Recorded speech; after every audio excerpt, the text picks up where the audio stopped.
आता संक्रांत पण जवळ येऊ लागले आणि सगळ्या बायांना एकच प्रश्न असते की संक्रांतीला जेवायला काय करायचं आणि कशाचे लाडू करायचे, हेच प्रश्न सगळ्या बायांना पडत असते. तर चला मग तुमच्यासाठी संक्रांत स्पेशल रेसिपी शेअर करतो. तर ना मी आज बेसनचे लाडू करणार आहे, एकदम म्हैसूर पाकासारखे ठिसूळ आणि खायला पण एकदम टेस्टी. तसं तर आमच्या गावाकडे बेसनच्या पिठाला हरभऱ्याचे पीठ पण म्हणतात. तर आज पण एक गोष्ट लक्षात ठेवायचं बरं का, जर तुम्हाला जास्त लाडू करायचा असेल तर मोठ्या साईजचं वाटी घ्यायचं आणि तुम्हाला थोडी लाडू करायचं असेल तर छोट्या वाटीचा वापर करायचं. मी तर इथं छोटीच वाटी घेतलो आणि त्याच वाटीने बेसनचं पीठ पण घेतलो, पण अगोदर त्याला चाळून घेतलं बरं का.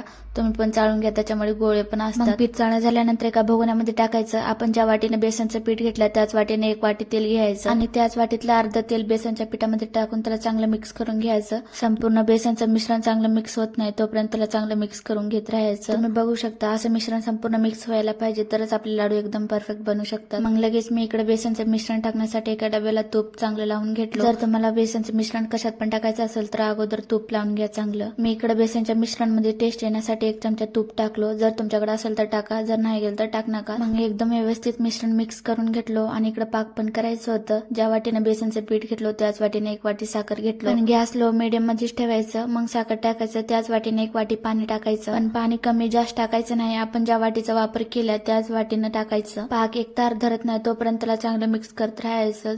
तुम्हाला दाखवतो थांबा. तुम्ही बघू शकता एकदम पाक आपलं तार धरला. असं आपलं पाक एक तार धरला की समजून जायचं की पाक एकदम परफेक्ट झाले. मग पाकामध्ये बेसनचं मिश्रण 1 हाताने टाकायचं आणि 1 हाताने मिक्स करून घ्यायचं, म्हणजे त्याच्यात गोळे बनत नाही आणि चांगलं मिक्स पण करता येते. आणि मिश्रणला सारखं मिक्स करत राहायचं, नाहीतर करपू पण शकते.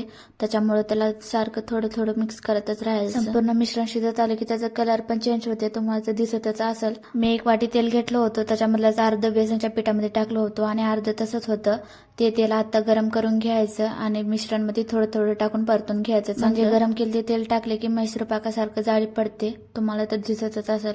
आता आपलं मिश्रण एकदम परफेक्ट झालंय, लाडूच्या आकारामध्ये आल्याने जाळीदार पण झालंय. आता हे संपूर्ण मिश्रण एका प्लेटमध्ये काढून घ्यायचं आणि 10-15 मिनिटांसाठी एका बाजूला ठेवायचं, म्हणजे थंड पण होते आणि लाडू चांगले करता पण येते. मग 15-20 मिनिटं झाल्यानंतर एकदम लाडू परफेक्ट करता येत होतं, तुम्हाला दिसतच असेल. मग संपूर्ण लाडू पण करणं झालं होतं, तुम्हाला दाखवतो थांबा. तुम्हाला खाऊन पण दाखवतो म्हणजे तुम्हाला पण समजेल. खरंच इतके टेस्ट झाले होते की एकदम म्हैसूर पाकासारखे ठिसूळ झाले होते. मी तर लाडूवर फिदाच झालं होतं. मला तर इतके जास्त आवडले की नाही, माझं काही खाणं संपतच नव्हतं. जर तुम्हाला माझं खरं वाटत नसेल तर तुम्ही पण एकवार नक्की ट्राय करून बघा आणि मला कमेंट करून सांगा. आणि आजचा ब्लॉग आवडला असेल तर लाईक आणि सबस्क्राईब फॉलो करायला विसरू नका.